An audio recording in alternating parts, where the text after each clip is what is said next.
downtown Reno, Nevada on July 3rd, 1910. The city of Reno is in a frenzy as 15,000 fight fans swarm into the little town. This is the fight the entire boxing world has been waiting for. A clash between the two men who are ranked as the greatest heavyweight champions of all time. Oh, one, two, three, four.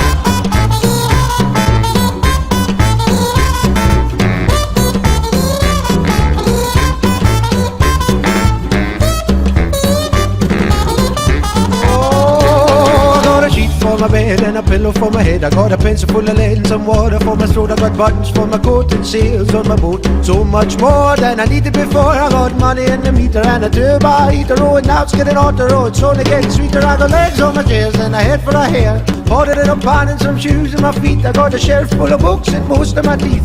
Few pairs of socks and a door with a lock. I got food in my belly and a license for my telly, and nothing's gonna bring me down.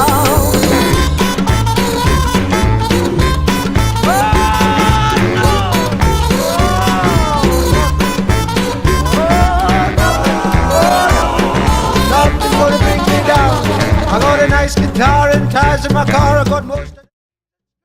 Hi, I'm Debbie Reiser, and I'm here at the site of Rick's Roadhouse Resort circa 1906.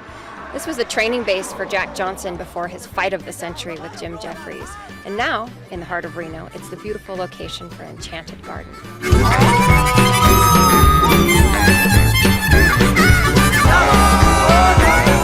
Nothing's gonna bring me down, oh, boy, the best of all. So Adrian's joined us here today as well to enjoy this beautiful fall day, and we're here at the Harvest Apple Festival. What's been your favorite part so far today? The Enchanted Garden, for sure, is my favorite part. So I'm from California, and it is like this everywhere. And since moving to Nevada, I've been missing the trees. And this garden, with all the nooks and crannies and the little houses and the big trees and the brooks and the bridges, it's paradise. It's beautiful. I don't know if you knew, there's also a pretty interesting historical background. So this was the training site for the 1910 bout with Jeffries and Jack Johnson. So it's historically, it was played a big role in race relations and has that impact as well. Wow, I had no idea. I just thought it was a beautiful house and beautiful grounds. And then with the Apple Festival, I mean, who invites the entire city to your house for fun? Just to have applesauce and apple juice. Oh, and the caramel apples. They're delicious. Those are dangerous. Yes.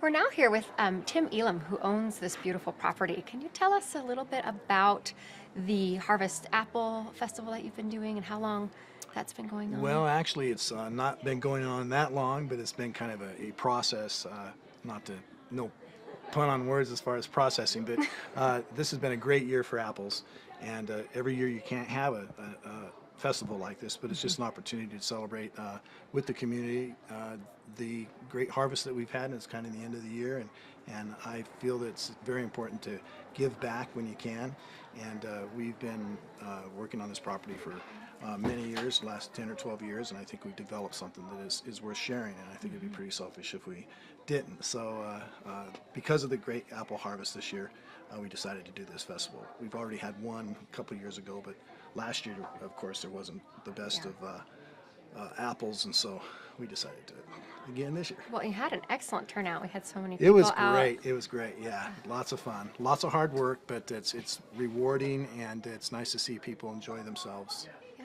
Do you foresee any other events that you might have on the property? Or? Well, you know, it's interesting. The property's been kind of going through a metamorphosis, and I think it does have an opportunity to do something significant down the line. Of course, there's always you have to kind of wade through we have the general community's, I think, appreciation of what we're trying to do, but we haven't really done anything official as far as getting the property designated as a meeting place for various events and stuff. But sure. We'd like to do that in the future. And how about as a historical site? Has that?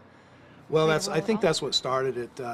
This is actually Old Rick's Resort, which was established in 1906, and then in 1910 was the fight of the century, where Jack Johnson, he was a black gentleman, African American, and they wouldn't let him train in downtown Reno, so he had to train on this very location right here where we're sitting. And then that was 100 years ago in 2010, so we had a great event 2 years ago. And that's what kind of started this whole thing, thinking, I think we might have something here significant for the city. Awesome. And the folks here. Great. Well, and I also heard that it might be your wife's birthday. Anything you want to say? It is. right there Happy in the birthday, camera? Joan. I really laid a lot on her today because we had so much going on, and we're going to have a cake here a little bit. She's been in the kitchen all day long making little apple strudels and stuff. But we do enjoy it, and we think that we receive much more back than we give. Awesome. Thanks for talking with us. Thank you. Appreciate it.